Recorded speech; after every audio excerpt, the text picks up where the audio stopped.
Hey, this is Rob Bertholf and another in the series of the Pathway track. And this course is covering love and marriage.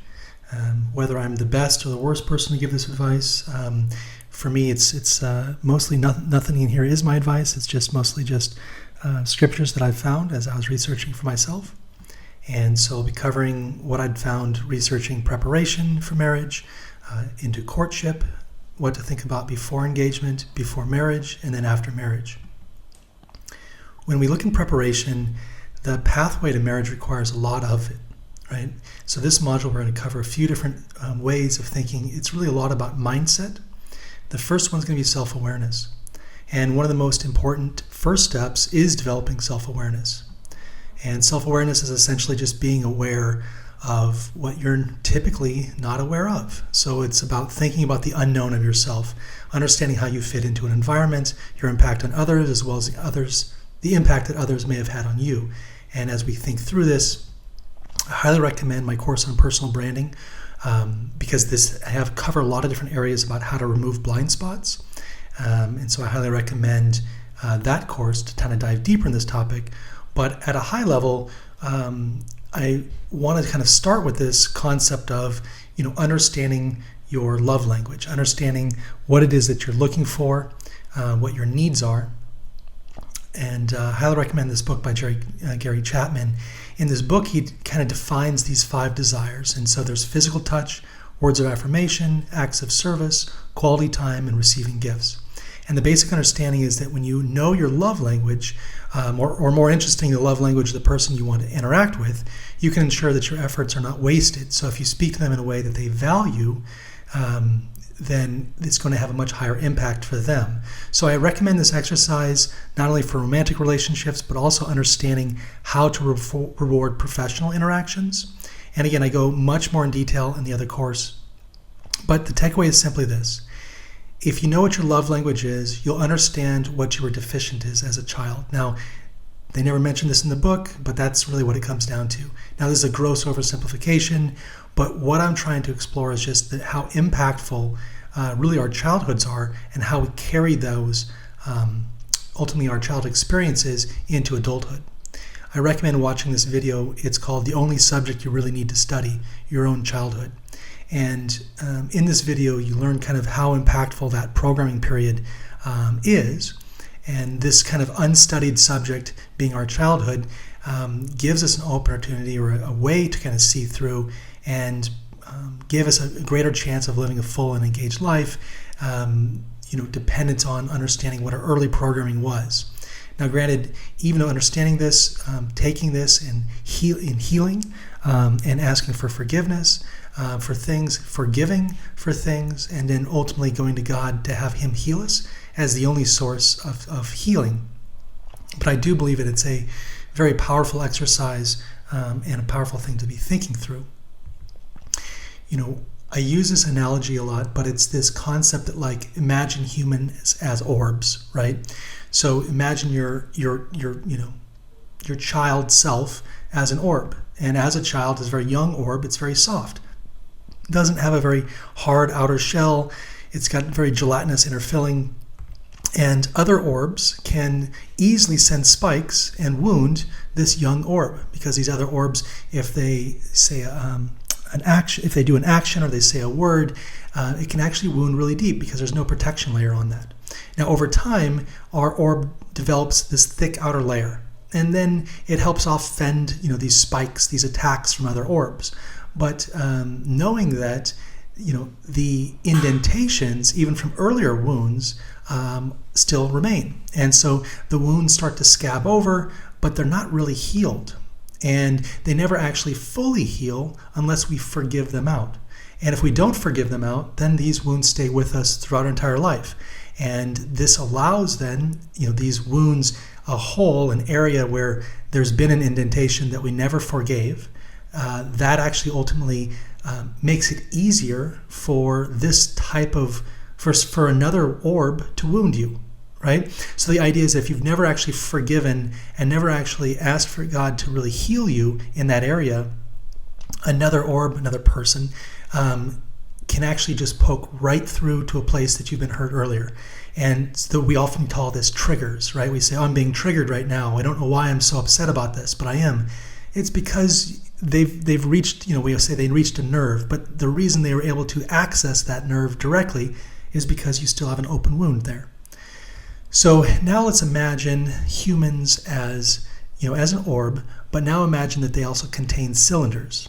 So we have inside of us these kind of areas, right? And these areas are, areas that say, physical touch, gifts, quality time, acts of service, words of affirmation. So ultimately, each of these love languages are a cylinder inside of our orb. And when we realize that those spikes that damaged us as an early child are ultimately puncturing, and creating holes in our cylinders, that will explain very easily why we even have deficiencies. Why is someone's love language physical touch or quality time or whatever it would be? It's because that was wounded as a child. You didn't get that as a child, and so it has holes in it. And while God continues to pour healing into us, because we haven't forgiven out, because we haven't healed emotionally, those cylinders have holes in them, and it just leaks out. And so we're still deficient in quality time, or deficient, let's say, in physical touch, because it was something that still needs to be healed. So ultimately what this comes down to is doing work on yourself, confronting your pain. And before we actually should be even qualified to enter into a relationship, we really need to be ready, and we need to confront our pain and make sure that we're not taking things into a relationship that will set it up for failure. Benjamin Franklin was quoted as saying, "Those things that hurt instruct." And this idea is that through confronting and resolving problems is when we learn, and if we can learn, we can help others to avoid the same pain that we went through. So the takeaway ultimately is, again, do homework on your hardships. And this means really analyze the struggles you went through and forgive those who hurt you. Then pray to God that God helps you overcome this pain that you have, so that you can be in a position to help others with the same pain. So I recommend that you actually do this exercise, think through. I challenge you to, really be open and honest with yourself and think, what is my pain? And if you're not sure, then maybe think about, what are some things recently that have disturbed me? What are some things that somebody said something and it really bothered me, or they did this or they didn't do this and it bothered me? And then think through, what's the reason below that? With my mentees, I always talk about nothing is surface level. I don't care about surface level things because they don't actually matter. So let's go to the root of this, right? Go deeper. What's the underlying root cause of why that surface level thing bothered you? And where does that come from? And ultimately what we're able to do is, and I call this pulling the thread with my mentees, but this idea of unraveling our emotions and going through, and especially when we're talking about how we deal with others, and really diving into, I guess, the chain reaction, so to speak, right? So in this instance, it's helpful if we lash out or if we continue with an action that doesn't serve us. Let's dive in and figure out why. Like, why do we repeat patterns? What are our triggers? And then dive into those and really get to the core so we can heal. And this guide kind of helps others with the same trigger find healing that we obviously only comes from God. But seeing how this level works. There's surface level emotion, actions that are done by an emotion. There's some sort of motivator, and that's typically due to some child trauma. That results in an impact, which is a trigger that then goes back to why our surface level action existed. So when you can see this whole cycle and you can see why this happens, you'll be able to then put a stop to it and ultimately be healthier going into a relationship. So next, I recommend confronting your challenges. And it's important to, again, be honest with yourself. What are you, ultimately failing, and ask God to intervene, right? Like, what are you failing at? What's a recent temptation that you failed? What are some frequently temptations that you keep failing over and over? Or what was a temptation that you had for a really long time that you were failing and maybe have gained God has given you victory over?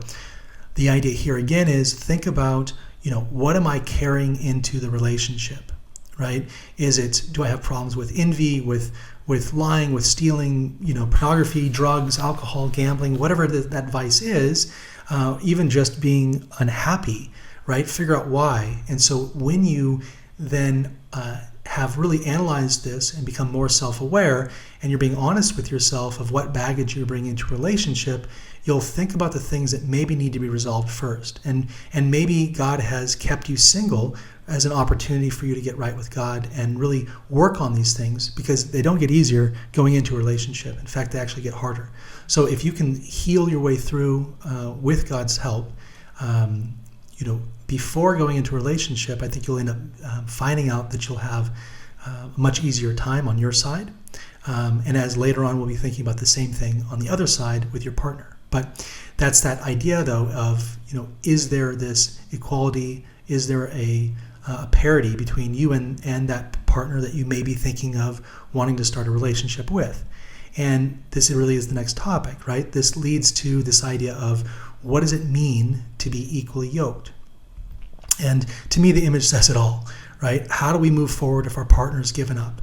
And is this idea that in marriage we will be yoked to another person, right? And we ultimately have to figure out, will they slow us down, or will they bring us closer to God and the mission God has for us?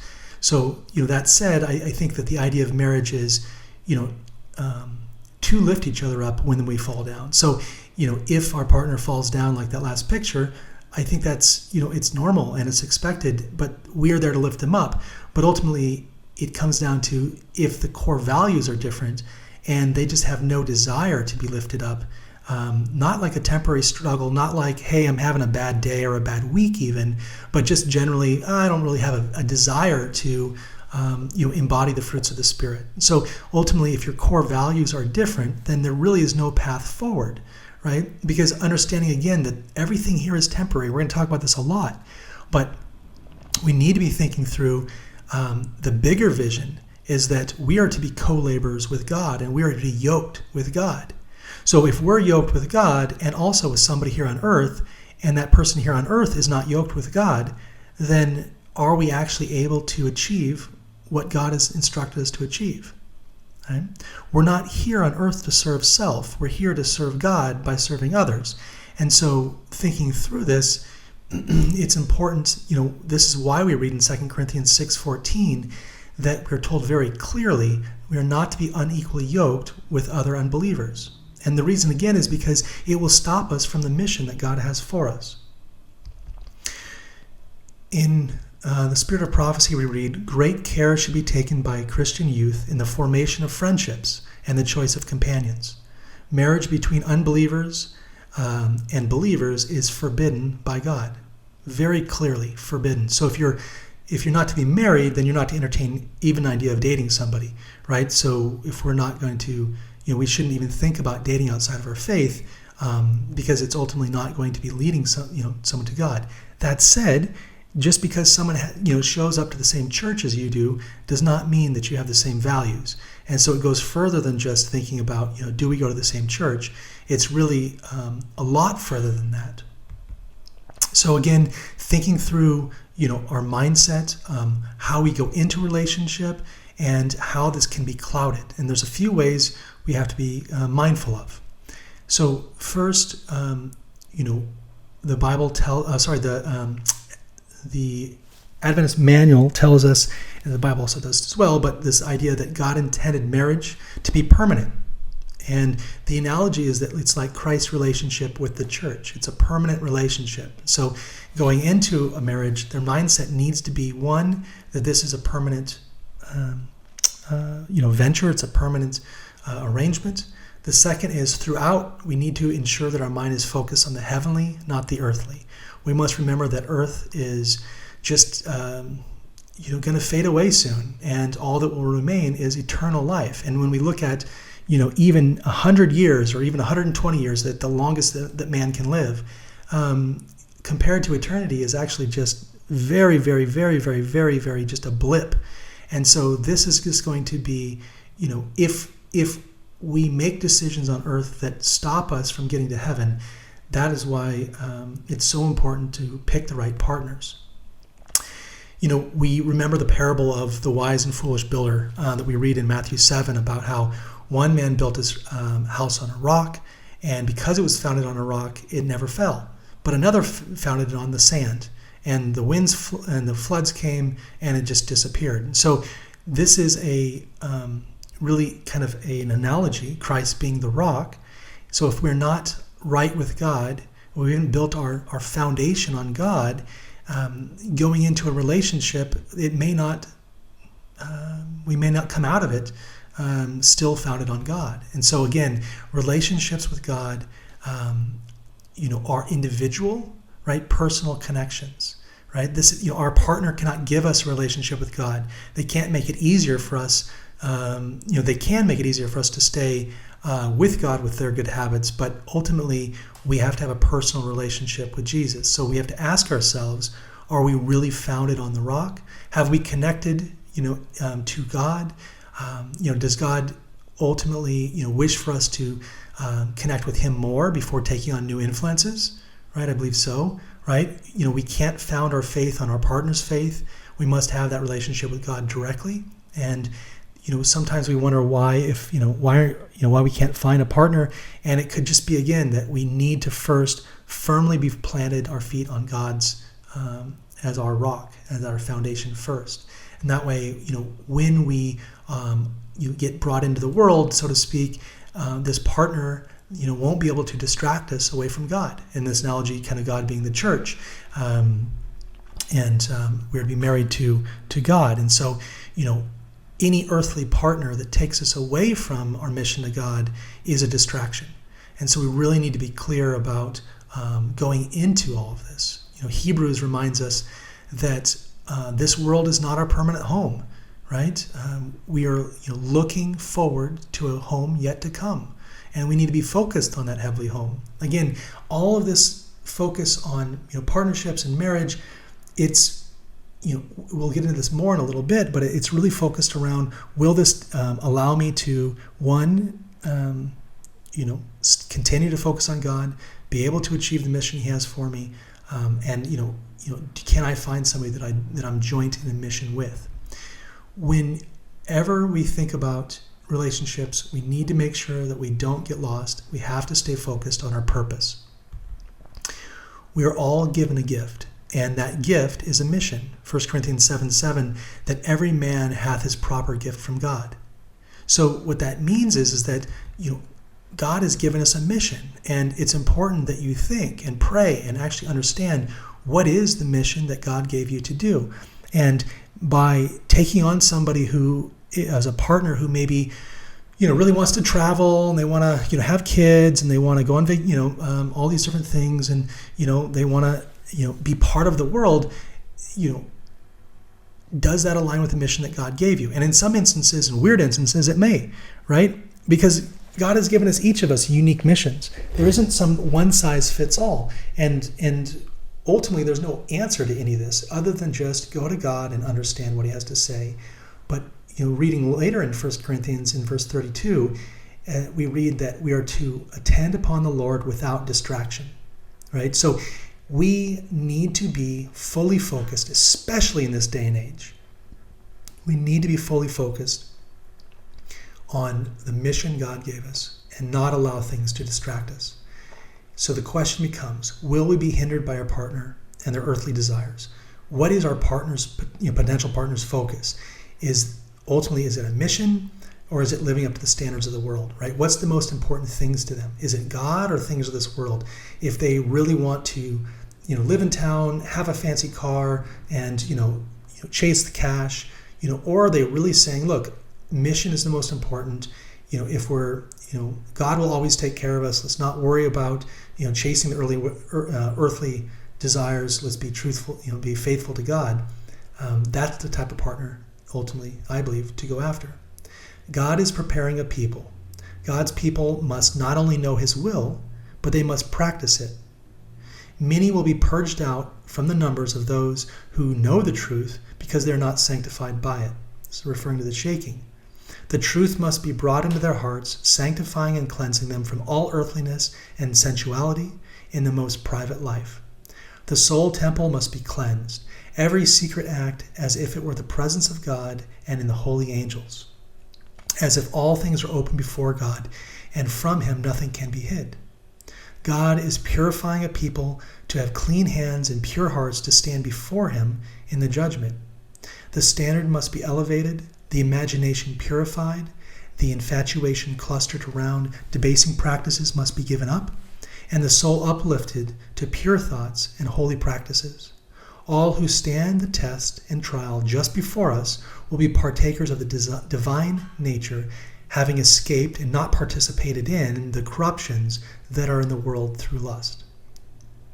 So my recommendation is from this, the takeaway is discuss and pray for God to impress the mission ultimately for your marriage. And ultimately going back to this concept of, understanding what you believe God's mission is for you and finding people that align around that mission or that can help support that mission and at a minimum do not deter from that mission. And sometimes people say, well, I've got to be with this person because, they're my soulmate.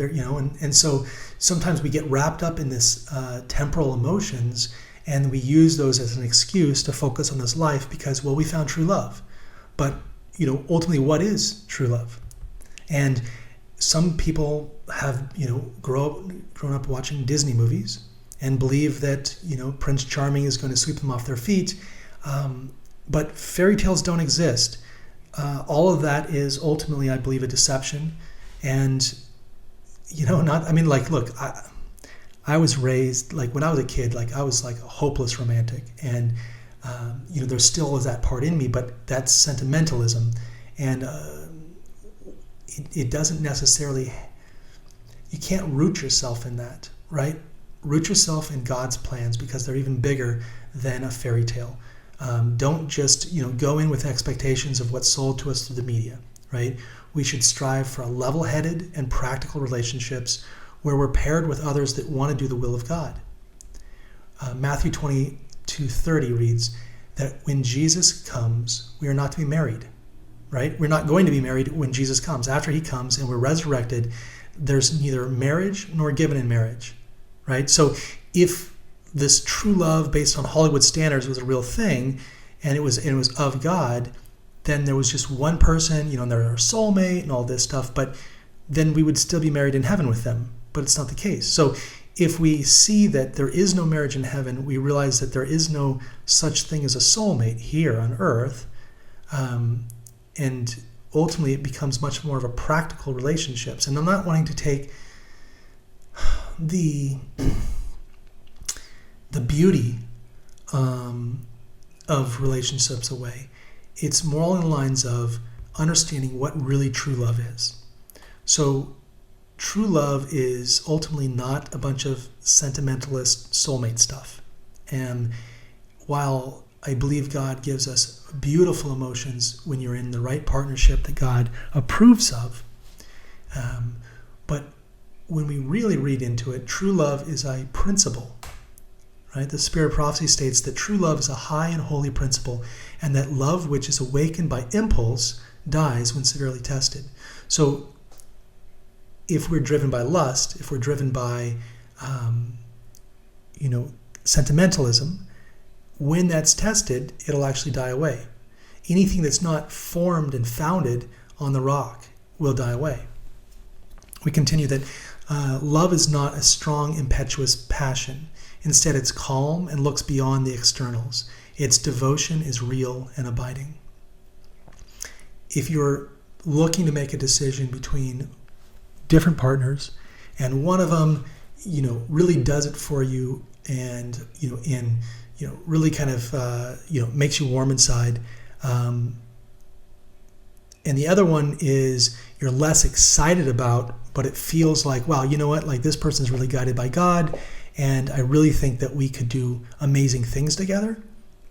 My advice is you'll find the truest happiness long-term by going after the more, practical, I guess, and, mission-driven relationships. Not to say that there's not going to be attraction in all of this. There definitely has to be there.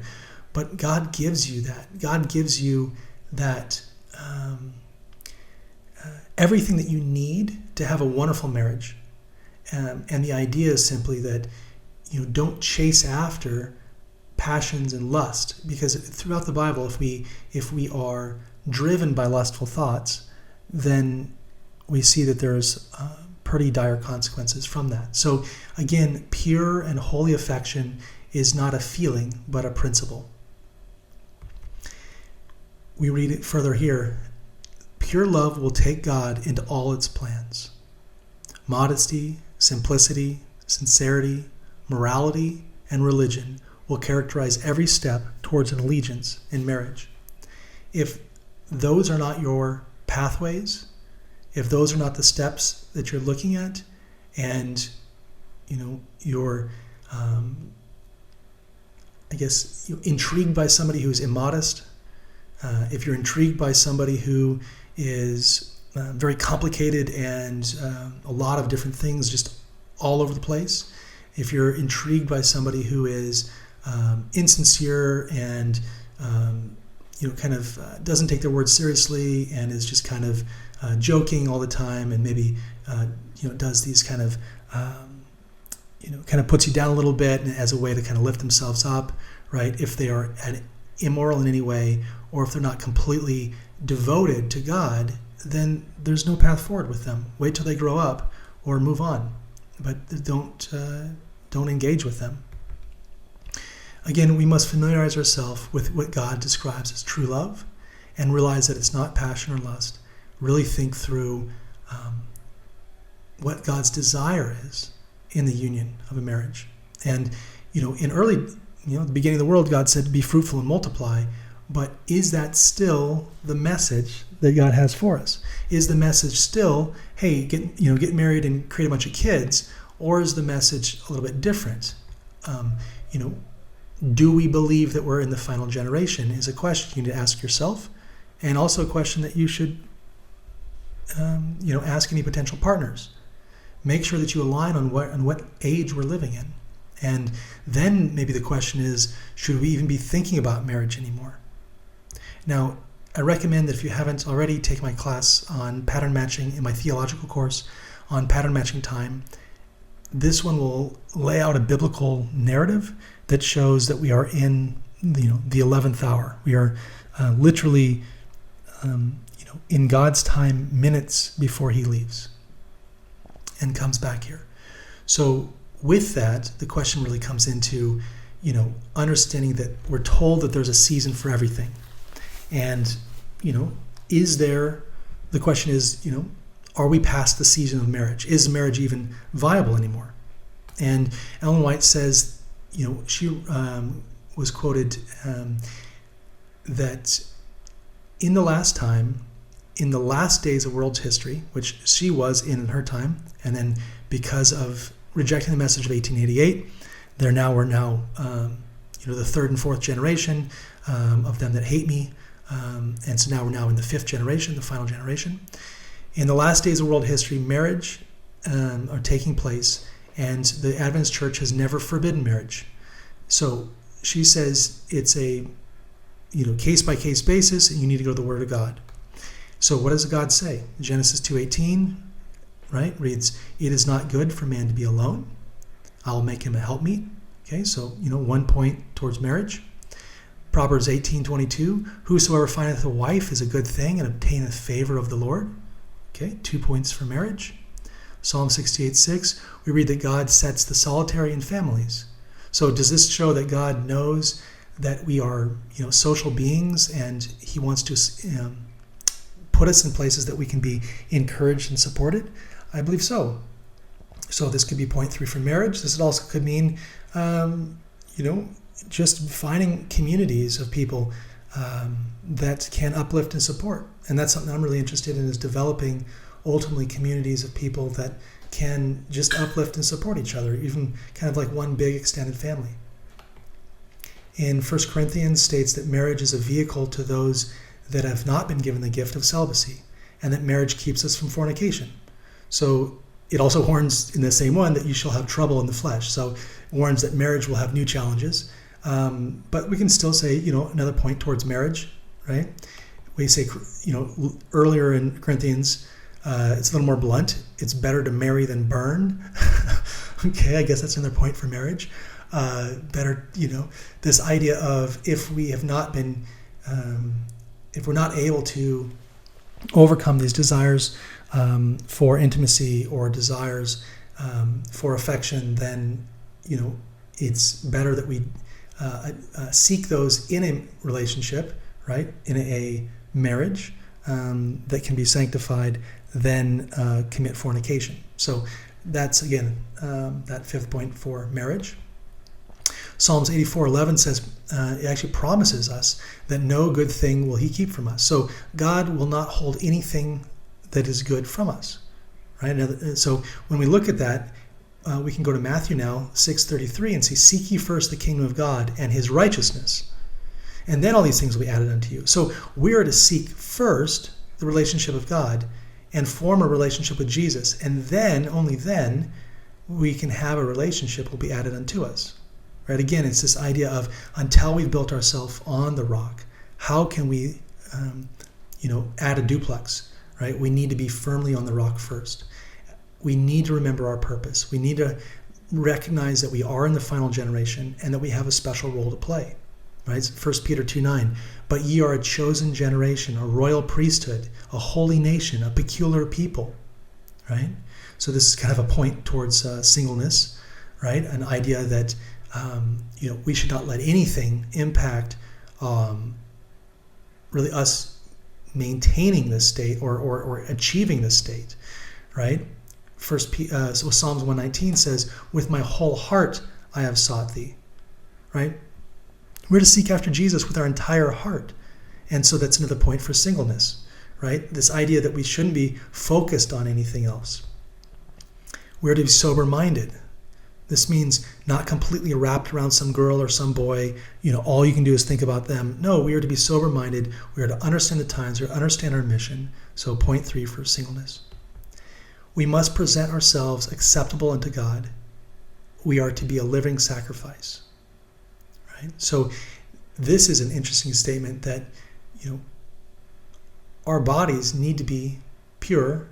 They need to be a living sacrifice. And that can mean a number of different things, right? We look into 1 Corinthians 6:19, that our body is the temple of the Holy Spirit. So we are not our own.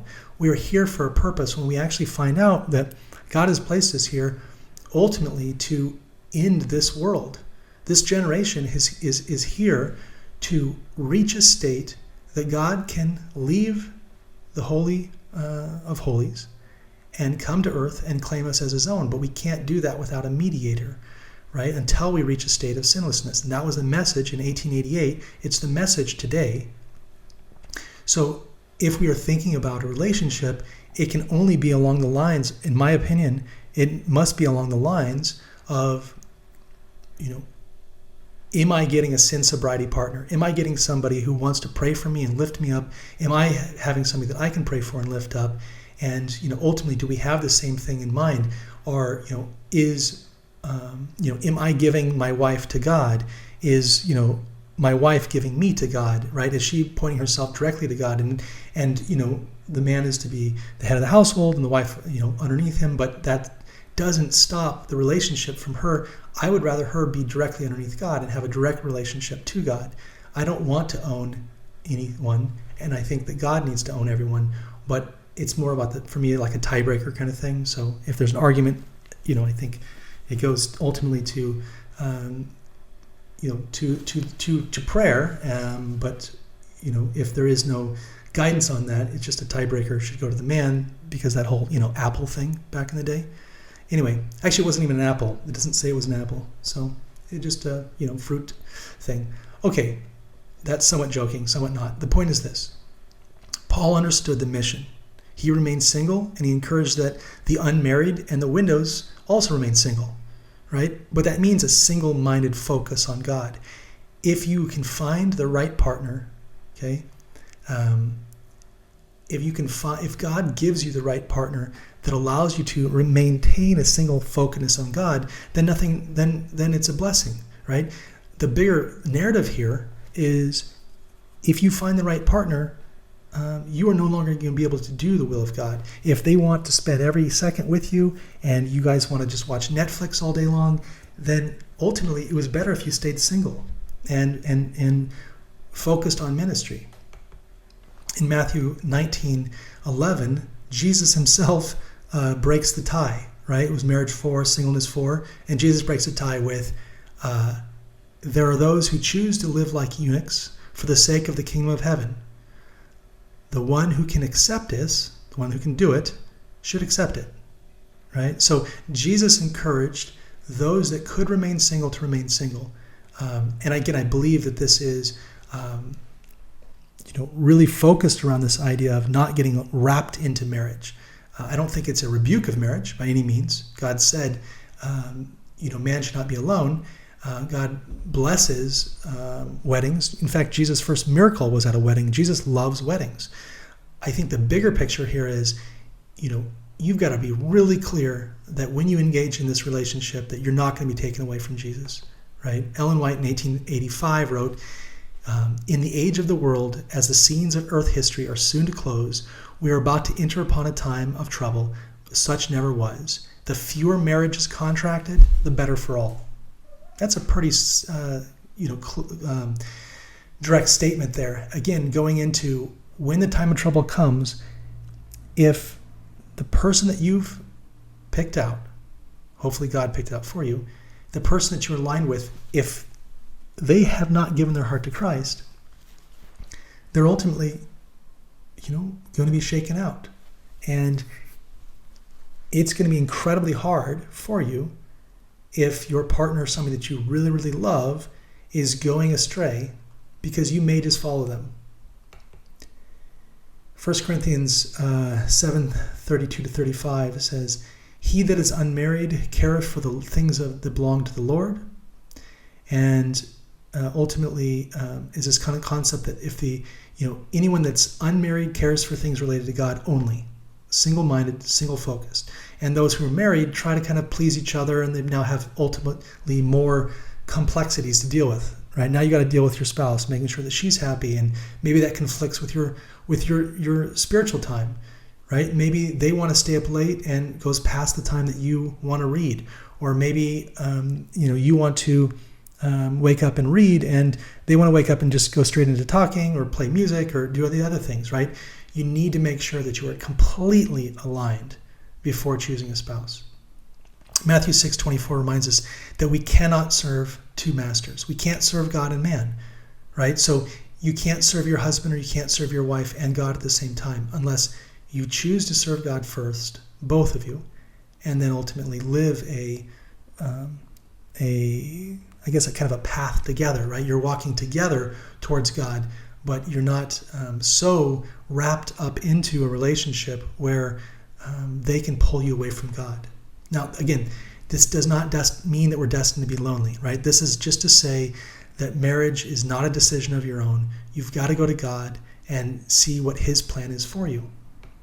Throughout the Bible, God has selected people like Jeremiah the prophet, who was to fill a prophetic role and needed to do that without any distractions. And so God instructed him not to marry or have kids, not to go to funerals, not to go to parties, right? And this is an example where there are edge cases where God actually does not want you to marry.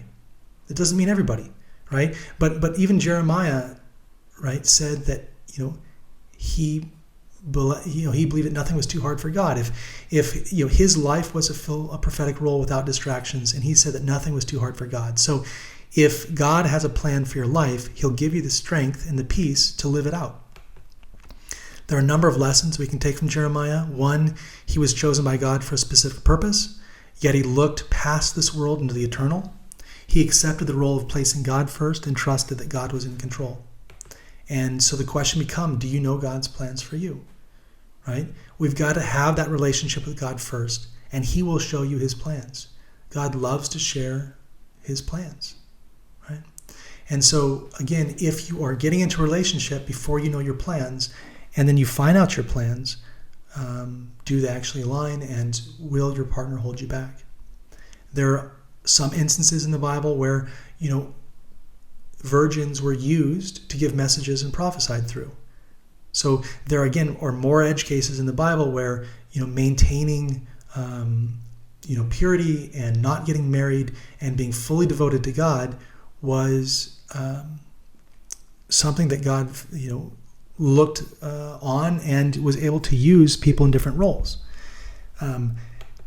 Some take this further and they read Revelation 14:4 to say that the 144,000 will be virgins. But I believe this is clearly not literal. Otherwise, it would mean that only men could actually be in the 144,000. What I believe this actually means is not to be defiled by women. Women means church in the Bible, figuratively. So there will be those who are in the church of God, and the only way to stay in the church through the shaking is by laying hold on the righteousness by faith. So again, don't get too caught up in this concept of needing to be a virgin to be in the 144,000 or needing to be a virgin to be used by God. There are plenty of instances where God used people in a mighty way who were in a relationship. What is clear to me is this: God has individual plans for each one of us. We're not given all the same mission. And I believe that some of us, God desires that we don't actually marry and that we are to stay focused fully on a relationship with Jesus. We've seen that through the Bible. But I also believe that God won't test us above what we're able. And if he sees that we're not able to avoid temptation, he gives us a partner, right? But that partner must be perfectly aligned, not to hinder our purpose and mission in any way. The only way to find the perfect pairing is through God's leading. And if we make decisions on our own part, it's just better we stayed single. Also, a little bit of irony here, but Proverbs 21:19, Solomon had a lot of wives, and so he told you that it's better to dwell in the wilderness than to be with a contentious and angry woman. So you can put this in a more general way. Just listen to Solomon. He knows marriage, or he knows wives and partnerships. And he says it's better to stay single than to be with an angry spouse. So a little bit of joking, a lot about not about joking. But the takeaway is this: let our prayer be that God impresses upon our hearts and impresses his will for you, and then trust that he wants the best in your life. And if you're single, trust that he wants you there for that time. If you're in the process of if you believe God gave you somebody and has brought them into your life, then just look into this and say, okay, is this actually best for my eternal being? Is this best for the mission that God gave me here on earth? If the answer to those are yes, then move forward with courtship, right? If God is leading you, then let's look at what the Spirit of Prophecy says about courtship. So during courtship, we're told that modesty, simplicity, sincerity, morality, and religion, right? Remember this verse from earlier? This is something that is a great foundation, that will be in perfect harmony with the Spirit of God. She writes that imagination, lovesick sentimentalism, and should be guarded against like it were leprosy. Okay, so the idea is that when you kind of enter into a relationship, don't get lost in gaga land. Really stay objective and ensure that everything is moving forward as God would intend. When you're, drawn to them, remember that the habit of staying up late is not pleasing to God. Even if you're both Christians, it hurts your health, it makes your mind unfit for the next day's duties, and it can have the appearance of evil.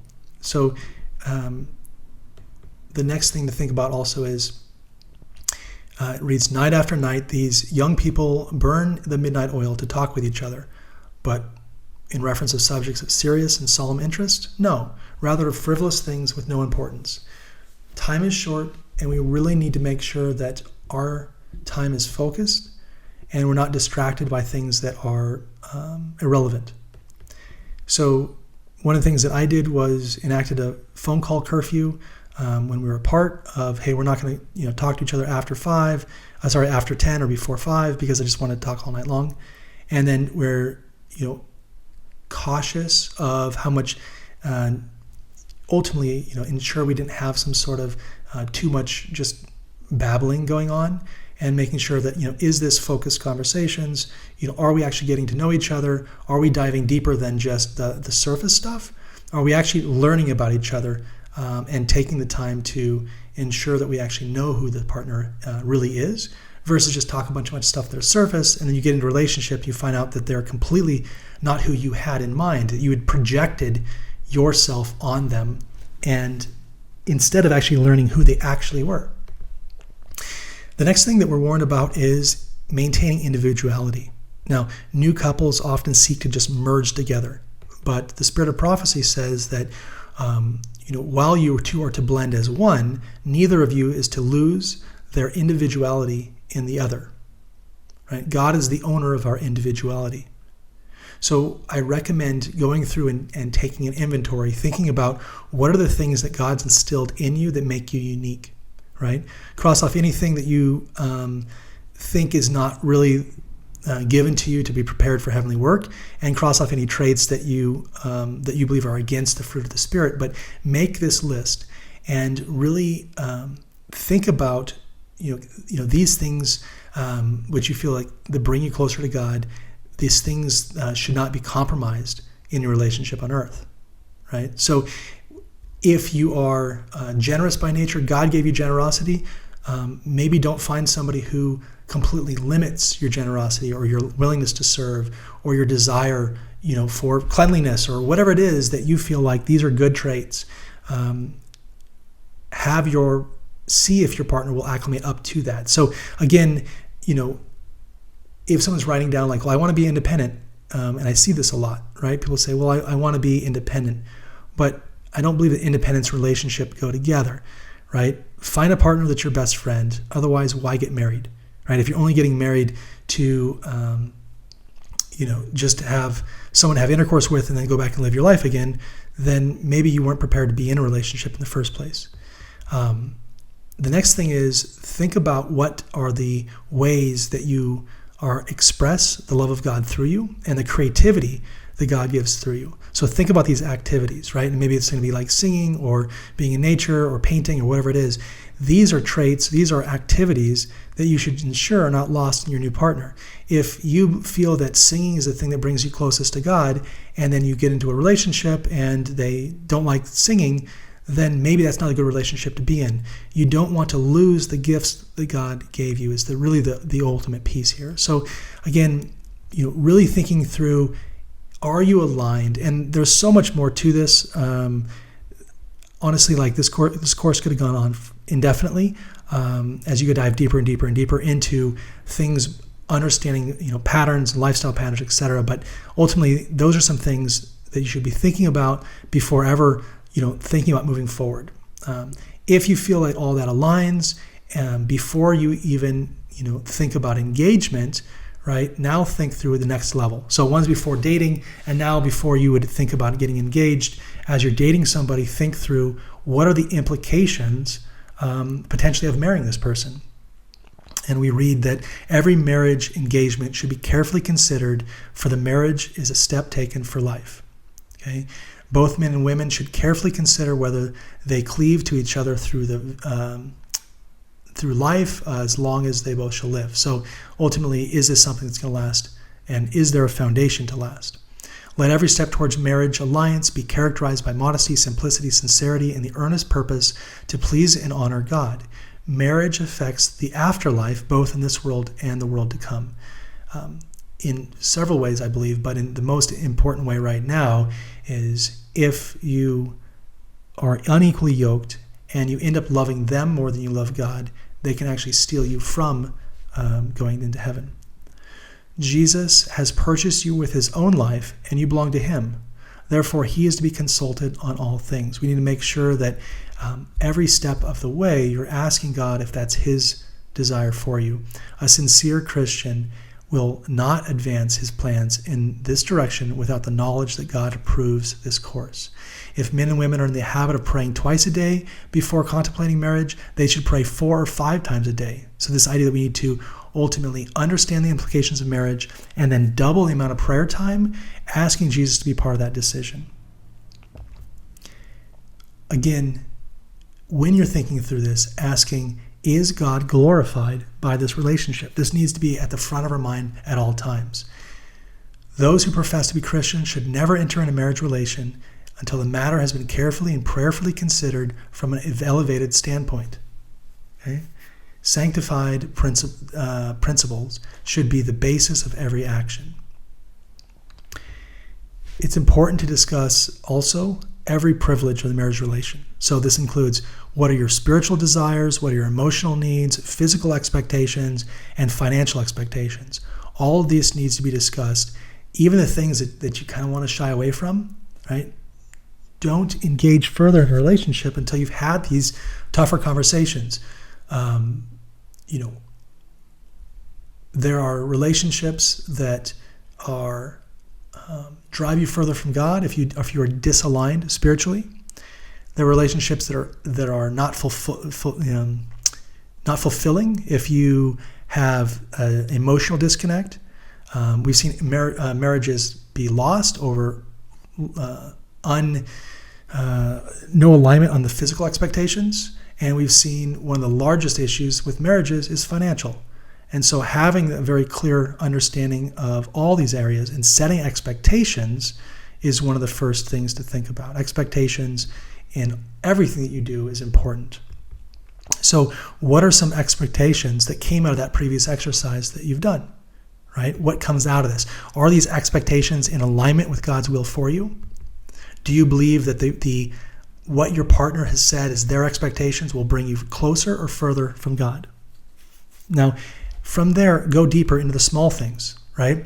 I believe that this is one of the most critical steps is aligning expectations around the daily routine and this overall lifestyle, right? What are the expectations?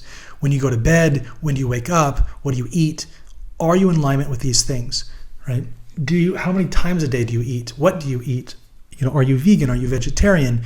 What are your deal breakers? Do you eating sugar? Are you, think really through, is this the partner that is ready? Will they be dragging me down? Am I strong enough to bring them up, right? And that's another piece is, do you feel that you're going to be brought down, or do you feel that you can bring them up? And we must analyze and realize that no matter how evenly yoked in the big picture we are, there's always going to be areas where you may be closer to God or God's will for you and then your partner. And in other instances, you may be closer, but your partner may be further away. So the question is, are you, willing to ultimately acclimate to your partner's good choices? And are they willing to surrender to God in choices that God has impressed upon you? And finally, there's areas that maybe both of you need improvement on. And, do you have the resolve to really pray for the Holy Spirit and listen for the Holy Spirit to help move you closer to where God wants you to be? If the answer is no to any of these, then probably take a step back. What is important is not having someone to snuggle with. What is important is going closer to God. So God will fill you with the desires of his heart, with the desires of your heart. God will take care of you, there's no question. But you've got to always put God first. The takeaway is discuss your daily routine, discuss diet choices, discuss what media you're going to have, right? What are the deal breakers in this? What are you saying? Look, I don't want ever, so for me, I didn't want to ever have any worldly music. I don't want the TV. I don't even want to own a TV, okay? Those are things that are deal breakers for me. Think through these things and make hard choices.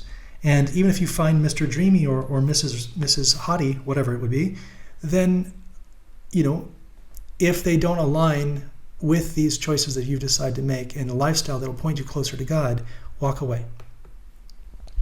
The next is to understand what traditions that your partner may hold on to. And this is stuff that, typically, it's only once a year. It's not a big deal. It just kind of comes up later in the relationship. Talk through it now, right? What are some family traditions? Do you take vacations? What are your expectations of not what your day-to-day life looks like, but now your annual life looks like, right? Which holidays and festivals do they want to celebrate, right? What's important to them? And a lot of these things are rooted, obviously, in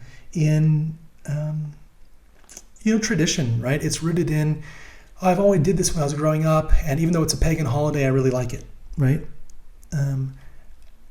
Uncover these things early on. The most important one to uncover is what's their definition of Sabbath keeping, and is that in alignment with what God wants? Are they wanting to learn and continue to grow and more closely to what God has in mind for the Sabbath?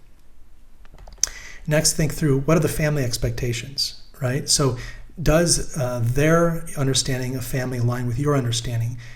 This is going to be things like who will live with you. You want to find out early if their mom's going to live with you or whatever it's going to be, right? Make sure you're okay with these things. Who's going to be, are we going to be financially supporting other family members? What about children, right? Ellen White says that before increasing the family, they should take into consideration whether God would be glorified or dishonored by bringing children into the world. This ties into a lot of other things. Things like, do you have a history of family illness? Things like this.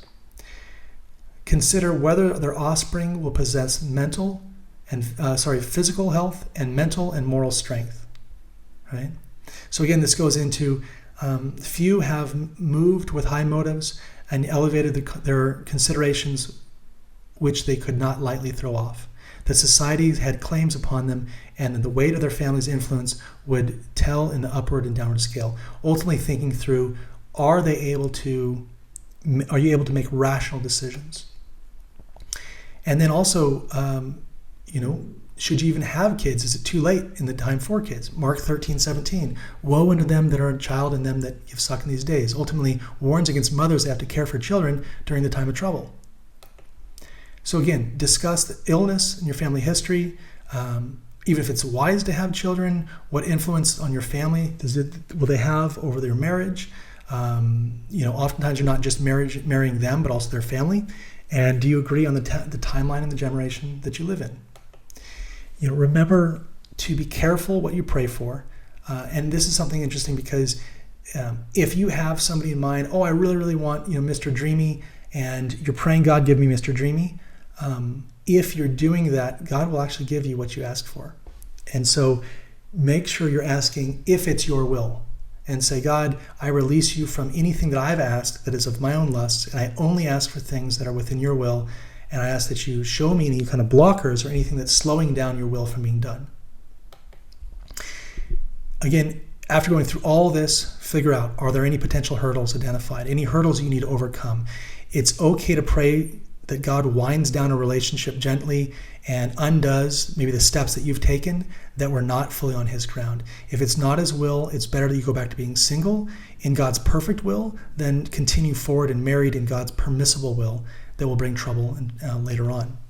So again, it's this concept of identifying some hurdles that you're going to have, identifying triggers, share with each other ultimately what your self-awareness exercises, what you learn from them, and find out what trauma and past that they're not healed from yet. So the same exercises you did, now do for them, right? Have them go through, identify what their vices are, where are the areas that you'll need to be praying for them to help them overcome, figure out where that's all at, and then figure out, is this something you're willing to take on? Remember, just because somebody has maybe a rough past doesn't mean it's part of their future, right? God only sees our future, not our past. But be clear that, they are firmly committed to Jesus at all cost, and be clear what's in the past and what is still lingering that you need to be aware of and be praying for God to intervene on.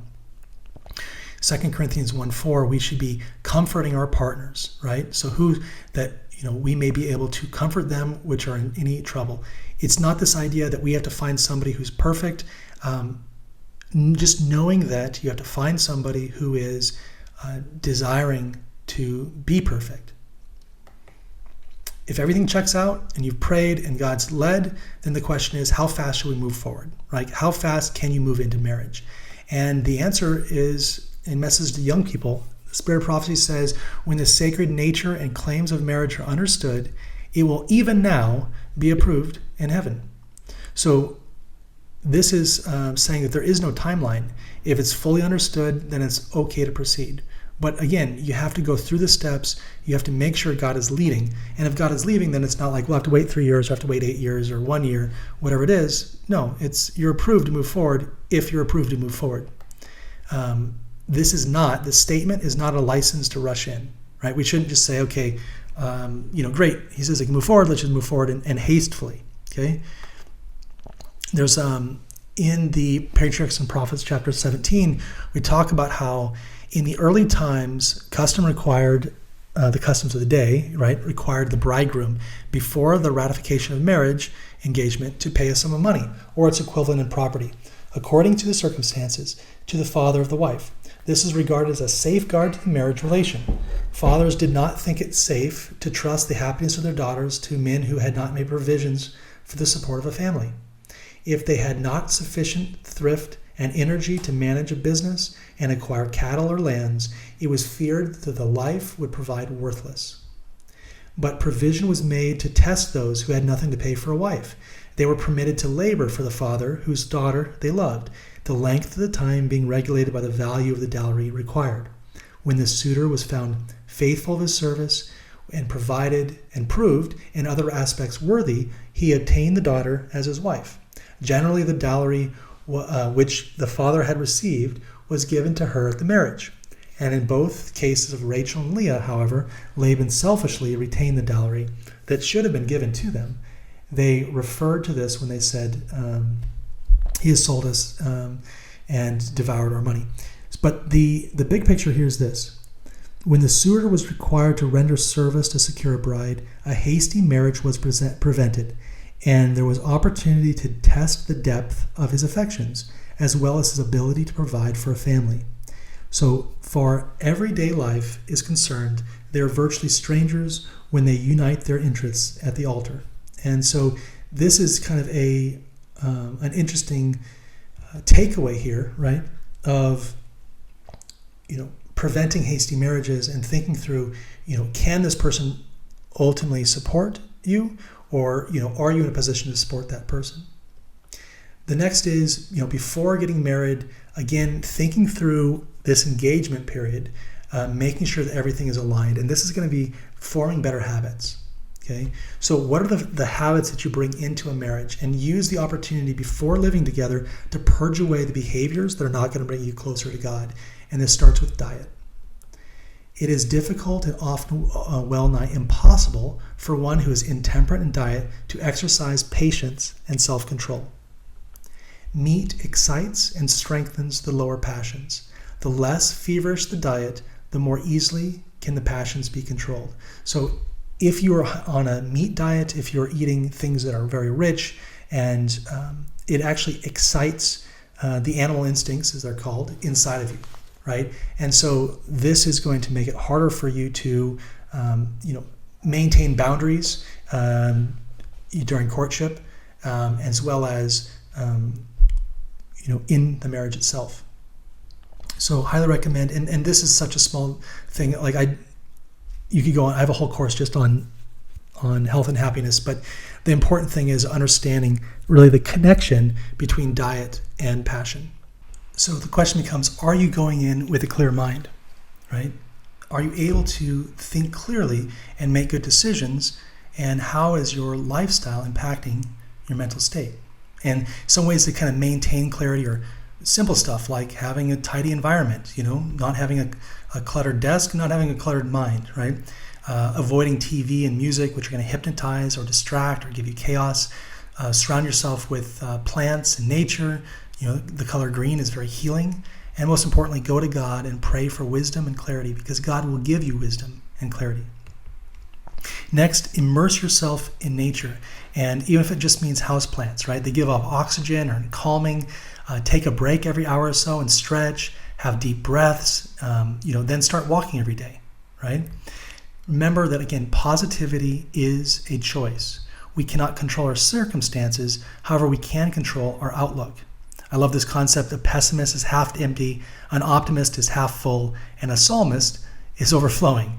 When I saw that, I thought that was brilliant, right? Again, it's about how you perceive things. And those that are asked if they believe that there's more positivity in the world than negativity, The group that watches the news all day will answer negativity, whereas the group who spends time in nature and gardening or outdoors will answer there's more positivity than negativity in the world. Ultimately, it's this idea of where you focus your mind, that's what your reality becomes. A little statement, optimists are right, so are pessimists. So it's up to you to choose who you want to be. And a merry heart doth good like a medicine, but broken spirit drieth the bones, right? It'll even impact your health, your mindset will. Where are we drawing from? And thinking through this idea that what is the source of our positivity? Does it come from us, who we surround ourselves with? Is it something higher than ourselves? Like, where are we connecting into? And again, going back to perception, it's if we decide that there's a more positivity in the world, right? One group that's looking at the TV all day is going to say, well, we're doomed, and those that are just like looking into nature are going to say, oh, life is good. Again, it's about what you're connecting into, and there's a kind of Mark Twain, wrote, those who read newspapers are uninformed and who don't, and those who do read newspapers are misinformed. George Orwell, 1984, the party that told you to reject the evidence in your own eyes was their final, most essential command. Is this whole concept of the deceiver is using the media to ultimately drive us crazy. And if we are consumed by that and feed from that, we will be crazy, right? It's this consumption that changes our perception. We understand the idea that what we eat impacts our physical body. So we should also understand that what we consume with our eyes and ears impacts our mental state.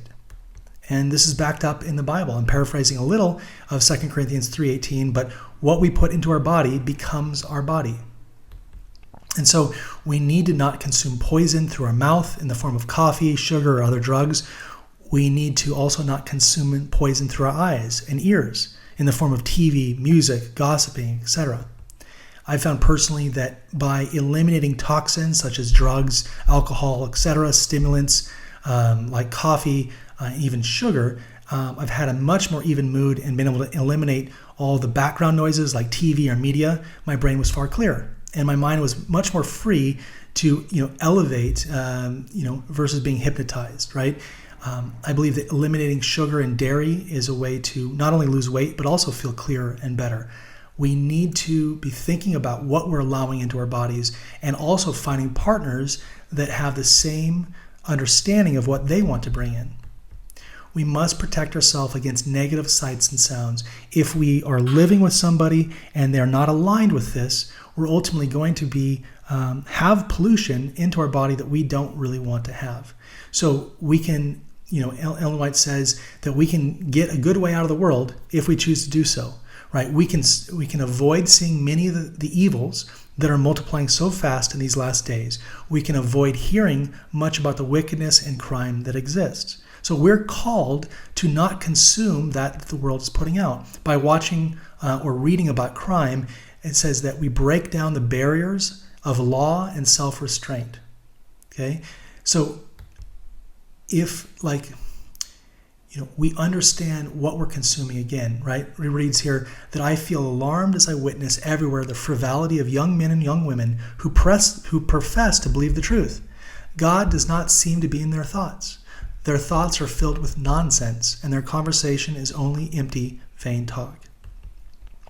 We are called in Philippians 4:8 to, finally, brethren, whatsoever things are true, honest, just, pure, lovely, of good report, if there be any praise, if there be any virtue, think on these things, right? We are only to be thinking and focusing and magnifying that which is good, that which is of God, and completely shutting out all the negativity. Now, this doesn't mean that we live in a state of not of reality, right? I personally believe that it's important to understand the signs of the times that are happening around us. But if we get caught up into them and invested into politics and things like this, it's only going to eat away at us. It is both the law of intellectual and the spiritual nature that by beholding we become changed. The mind gradually adapts itself to the subjects upon which it is allowed to dwell, and it becomes assimilated to that which it is accustomed to live and reverence. Colossians 3, 1-2.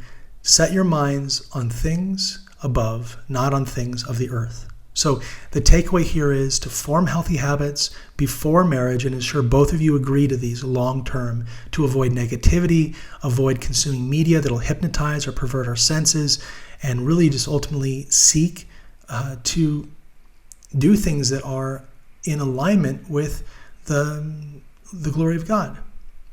So once you have all of this, I believe that that's something that says, okay, now you're potentially ready for marriage, and then there's a few little warnings after marriage. And I'm not going to go too much more into after marriage, but I'll just leave it at this, is we're called to avoid excess. God requires us to control our lives from excess. And we're told what this means. It means we are warned not to allow the animal instinct to predominate over the intellectual and the moral. We are under solemn obligation to God to keep a pure spirit and a healthy body, that we may benefit to humanity and render unto God a perfect service. The more animal passions are indulged, the stronger they become. Many a woman has had her fine and tender sensibilities outraged because the marriage relation allowed him whom she called husband to be brutal in his treatment of her. The bedchamber where the angels of God should preside is made unholy by unholy practices. And because these shameful animalism rules, bodies are corrupted, loathsome practices lead to loathsome diseases, and God has given us a blessing that is made a curse. Husbands should be careful, attentive, constant, faithful, and compassionate. They should manifest love and sympathy, and if they fulfill the words of Christ, their love will not be of a base, earthly, or sensual character, and it will lead to the destruction of their own bodies and bring upon their wives debility and disease. They will not indulge in the gratification of base passions while ringing in the ears of their wife that they must be subject to the husband to everything. So this is a reproof against any man who uses that comment, women subject themselves to the husband, as a way to exploit what their desires are. It is not pure, holy love which leads the wife to gratify the animal propensities of her husband. It may be necessary to humbly and affectionately urge, even at the risk of his displeasure, that she cannot debase her body by yielding to sexual excess. Sexual excess will effectually destroy a love for devotional exercises. Let the Christian wife refrain, both in word and act, from exciting the animal passions of her husband. Self-denial and temperance should be the watchword for their married life. So again here, this is just this setting expectations even before going to marriage, that you pray with your partner and discuss ways to prevent perversion and potential moral traps. Read God's guidance on self-control, and ultimately talk with your partner and see, discuss what implications that sexual activity has on the loud cry and the 144,000. There is potentially some,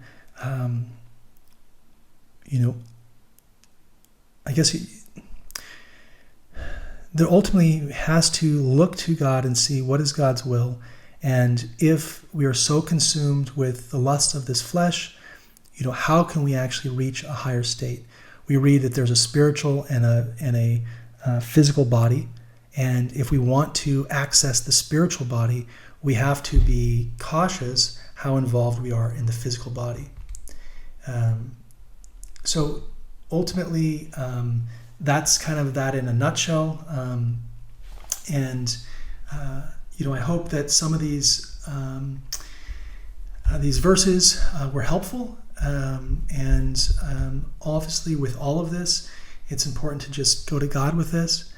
Have Him help you understand if it is in His will that you are married, if it is in your will that, ultimately what your mission is.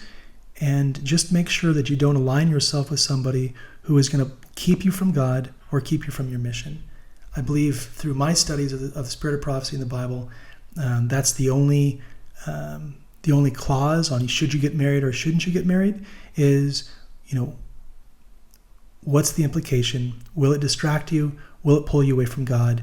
Or do you think that God has aligned you with or placed somebody in your life that you feel that has the same mission that you have, has the same values and the same desire to continue to improve up until the point where we allow Christ to finish the work that he started in us? And so my prayer for each of you is that you go to God with all things, surrender all things, and don't allow anyone in this world to get between us and God. So with that, thanks for joining me on this, and I hope to see you in other courses. Bye now.